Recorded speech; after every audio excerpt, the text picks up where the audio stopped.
তার একটা প্লেন আছে, পার্সোনাল জেট প্লেন। এই প্লেনটার 70% মেড অফ গোল্ড, 70% স্বর্ণ দিয়ে বানানো। Can you imagine? কল্পনা করতে পারেন? গত 2 বছর আগে আমি ব্রুনাই গিয়েছিলাম একটা প্রোগ্রামে। আসসালামু আলাইকুম রহমতুল্লাহ বারকাতুহ। বন্ধুরা, আমি চলে এলাম আপনাদের সঙ্গে আরেকটি নতুন ভিডিও নিয়ে। তো আজকে আমরা যে ভিডিওটা দেখবো সেটা হচ্ছে ডাক্তার মিজানুর রহমান আজহারের।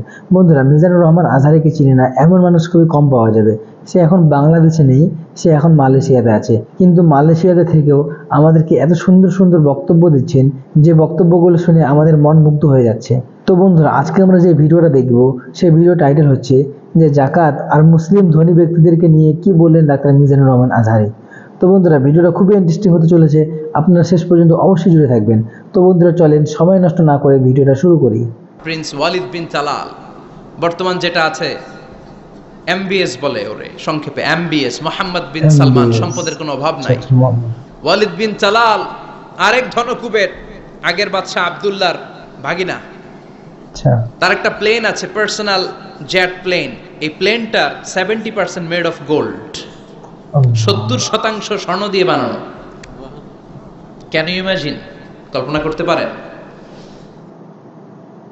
গত 2 বছর আগে আমি ব্রুনাই গিয়েছিলাম একটা প্রোগ্রামে। ব্রুনাইতে আছে পৃথিবীর সবচাইতে বড় প্যালেস, রাজপ্রাসাদ, নাম ইস্তানা নুরুল ইমান।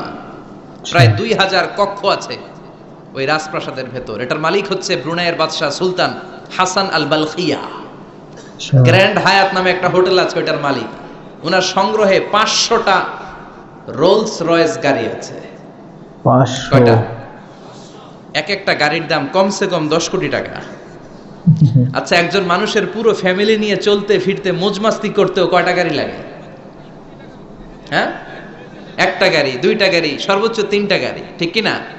সে তার সংগ্রহে 500 রোলস রয়েস গাড়ি রেখেছে। আর Lamborghini, Ferrari, Porsche, Maybach, Bugatti, Range Rover, Volkswagen, BMW, Mini Cooper, Mercedes Benz, এই ব্র্যান্ডের গাড়ির কোনো অভাব নাই। আরো লাগবে তার, আরো লাগবে। কোথায়? রেঞ্জ রোভার বেরিয়েছে নতুন নিউ ব্র্যান্ডের, বিএমডব্লিউ 9 সিরিজ কোথায়? আরো গাড়ি লাগবে। এরকম মানসিকতা আজও আরবের ধনকুবেরদের মধ্যে আছে না নাই?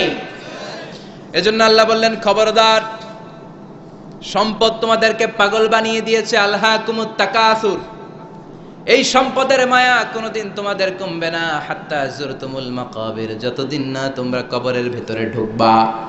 ইসলাম সম্পদ উপার্জন করতে বাধা দেয় না, তবে সেটা হতে হবে হালাল পন্থায়, ঠিক কিনা? কারণ হালালে বরকত দিয়েছে কে? আল্লাহ। হারামে কোনো বরকত আছে? চিল্লায় বলেন। আচ্ছা বলেন তো, গরু খাওয়া হালাল না হারাম? কুকুরের গোশত খাওয়া হারাম। বাংলাদেশে কি বেশি বেশি গরু জবাই হয় না কুকুর? গরু। গরু বছরে বাচ্চা দেয় কয়টা? একটা। কুকুর বাচ্চা দেয় কয়টা? 6টা 7টা, অনেকগুলো। তারপরেও বাংলার জমিনে গরু বেশি না কুকুর বেশি? সুবহানাল্লাহ পড়বেন না? গরু খাইলামও বেশি, গরু জবাই করলামও বেশি, আবার গরু বাচ্চাও দিল কম। কুকুর খাইলাম না, কুকুর জবাইও করলাম না, কুকুর বাচ্চা দিল অনেক, কিন্তু কুকুর কম, গরু বেশি। কারণ গরু খাওয়া হালাল, আর হালালে বরকত ঢুকিয়ে দিয়েছে কে? আল্লাহ। এজন্য আল্লাহ বললেন, গোলাম, হালালে বরকত, হালাল পন্থায় কোটি কোটি টাকার মালিক হন, ইসলামে বাধা নাই। তবে নিসাব পরিমাণ সম্পদ হলে যাকাত দিতে বলেছে কে? আল্লাহ। ওয়াফি আমওয়ালিহিম হাক্কুন লিসসাইলি ওয়াল মাহরুম, তোমার সম্পদের মালিক শুধু তুমি নও, না খেয়ে থাকা সমাজের গরিবদের ওই সম্পদে ভাগ আছে না নাই? অনেকে যাকাতের শাড়ি দেয়, যাকাতের লুঙ্গি দেয়। যাকাতের শাড়ি বলতে, যাকাতের লুঙ্গি বলতে কোনো লুঙ্গি নাই, ঠিক কিনা? যাকাত হচ্ছে এমন পরিমাণের সম্পদ আপনি একজনকে দিয়ে দিবেন, ওই সম্পদ পেয়ে জীবনে আর কোনো দিন যেন তার আরেক জায়গায় যাকাতের টাকা নিতে হাত পাতা না লাগে। কিন্তু যাকাতের শাড়ি দেয়, আছে না নাই? পত্রিকায় বিজ্ঞপ্তি দেয়, আবার ওই শাড়ি আনতে যায় পদপৃষ্ট হয়ে লোকজন মারা যায়। এরকম ডাকাত আছে না নাই? এজন্য আল্লাহ বললেন, খবরদার, সম্পদ উপার্জন করো, কিন্তু নিসাব পরিমাণ সম্পদের মালিক হলে যাকাত দিবা।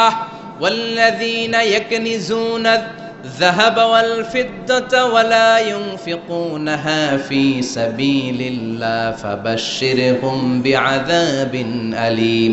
যারা সম্পদের মালিক হয় কিন্তু আমার রাস্তায় যাকাত দেয় না, ও নবী তাদেরকে আপনি কঠিন আযাবের সুসংবাদ দেন। পড়েন নাউযুবিল্লাহ। ওমি আযাবের কি সুসংবাদ হয় না দুঃসংবাদ? কিন্তু আল্লাহ সুসংবাদ বললেন কেন? কারণ আযাবটা বড় করা হবে। যাকাত যারা দেয় না, ব্যাংক ব্যালেন্স করে, এফডিআর করে, সঞ্চয়পত্র কিনে রাখে, ফ্ল্যাটের পর ফ্ল্যাট কিনে রাখে, জমির পর জমি কিনে রাখে, যাকাত দেয় না, ওদের শাস্তি হবে ভয়ঙ্কর। শাস্তির তীব্রতা বোঝানোর জন্য আল্লাহ বললেন সুসংবাদ। ছেলে পরীক্ষায় ফেল করেছে, গণিত পরীক্ষায়, মা বলে ফেল করছস, তোর বাপে আসুক, এমন মাইট দিবে মাইট খাইয়া মজা টের পাবি। ও মেয়ে মাইট দিলে কি মজা লাগে না ব্যথা লাগে? কথা কর। তো মা তো কয় মজা পাবি, মজা টের পাবি। তার মানে মাইটটা খুব ভয়ঙ্কর, কড়া মাইর হবে, কড়া। আল্লাহ বললেন কারণের দিকে তাকা, যারা সম্পদের যাকাত দিস না কারণের দিকে তাকা। সাইয়েদনা মুসা আলাইহিস সালামের চাচাতো ভাই মুসা আলাইহিস সালাম বললেন কারণ যাকাত দাও। কয় কেন দিমু? কারণ আল্লাহ তোমারে সম্পদ দিয়েছে। কারণ বলে কোন আল্লাহ টাল্লাহ আমারে সম্পদ দেয় নাই। ইন্নামা উতিতুহু আলা ইলমিন ইনদি, আমার বুদ্ধি খাটিয়ে সম্পদের মালিক আমি হয়েছি। আমার ব্রেন খাটাইছি মিয়া, বুদ্ধি খাটাইছি, মাথার ঘাম পায়ে ফেলে আমি সম্পদ কামাইছি, কোনো জাকাত টাকা দেব না। সাইয়েদনা মুসা আলাইহিস সালাম বললেন দাওয়াত দেওয়ার দায়িত্ব আমার, দাওয়াত দিলাম, যাকাত দাও, না হলে কঠিন আযাব তোমার উপর চেপে বসবে। কারণ বলে পারলে তুমি শাস্তি নিয়ে আসো। সাইয়েদনা মুসা আলাইহিস সালাম আল্লাহরে বললেন আল্লাহ অনেক আমি দাওয়াত দিলাম, গরিব দুঃখীদের মাঝে যাকাত দেন, আপনি শাস্তি পাঠান। রব্বুল আলামিন বললেন কিছুক্ষণের মধ্যে পুরো জমিনটা কারণ তার সম্পদ সহ সব কিছুকে মাটিতে দাবিয়ে দিবে। ফাখাসাফনা বিহি ওয়া বিদারিহিল আরদ, হঠাৎ করে পুরো জমিন কারণের সম্পদ সহ মাটিতে টান দিতে লাগলো। আমি জায়গাটা নিজে দেখে এসেছি। আমি মিশরে পড়াশোনা করেছি, তো মিশরের কায়রোতে ছিলাম। কায়রো থেকে প্রায় 100 মাইল দূর হবে একটা শহর আছে ফাইউম। এই ফাইউম শহরে বহাইরা কারুন, কারুনের সব সম্পদ সহ বাড়িঘর সহ জমিন যেখানে দাবিয়ে তাকে জমিনের ভেতরে গর্ভস্থ মাটির ভেতরে ঢুকিয়ে ফেলেছে, ওই জায়গাটা আজও ঠিক ওই রকম আছে। ওখানে একটা লেক হয়ে গিয়েছে, হ্রদ। মিশরীরা এখন মাছ ধরে। জমিন তাকে ভিতরে টানতে লাগলো, হাঁটু পর্যন্ত টেনে ফেলার পরে সে বলে আমি উঠে যাব। কোমর পর্যন্ত মাটির ভেতরে গেড়ে গেল, সে বলল আমি বেঁচে যাব। এবার গলা পর্যন্ত যখন দেহটা মাটিতে দেবে যায়, এবার হাত তুলে বলে মুসা সব সম্পদ তোমার, আমারে বাঁচাও। এমন ভালো মানুষ, সোজা আঙ্গুলে কি সব সময় উঠে না। ও মুসা সম্পদ নাও, আমারে বাঁচাও, বাঁচতে চাই। সাইয়েদনা মুসা বলে দ্য টাইম ইজ আপ, সময় শেষ। যখন দাওয়াত দিয়েছি তখন যদি দাওয়াত মেনে নিতা বেঁচে যেতা, এখন আমারও কিছু করার নাই, আমি গেলাম। ইয়াতাজালজালু ফিল আরদ হাত্তা ইয়াউমুল কিয়ামা, প্রতিদিন সহিহ বুখারীর বর্ণনা 1 বিঘত পরিমাণ আল্লাহ তাআলা জামিনকে আদেশ দিয়েছেন কারুন এবং তার সম্পদকে প্রতিদিন 1 বিঘত করে জামিনের ভেতরে নিতে থাকবে up to the day of judgement. কিয়ামত পর্যন্ত কারুন তার সম্পদ সহ জমিনের ভিতরে যেতেই থাকবে, যেতেই থাকবে। চিল্লায় পড়েন সুবহানাল্লাহ, সুবহানাল্লাহ। এজন্য আল্লাহ বললেন সম্পদ তোমারে বাঁচাতে পারে না, ক্ষমতা তোমারে বাঁচাতে পারে না, বাঁচাতে পারে একজন, তিনি কে? আল্লাহকুমুত তাকাসুরু হাত্তা যুরতুমুল মাকাবির, দুনিয়ার সম্পদের লোভে পড়ে আখিরাতকে তোমরা বেমালুম ভুলে গিয়েছো। এই গাফলতি তোমাদের থামবে না যতক্ষণ না তোমরা কবরে ঢুকবা। কার কথা? এজন্য যাকাত দেওয়ার দরকার আছে না নাই? এলাকায় তো এসে গল্প শুনলাম অনেক বিজনেস ম্যাগনেট আছে, আশা করি তারা যাকাতও দেয়, ঠিক কি না? আপনাদের মধ্যে থেকে যারা ধনী আছে তাদেরকে পৌঁছাবেন যে যাকাত না দিলে কারণের মতো পরিণতি করে দিতে পারে কে?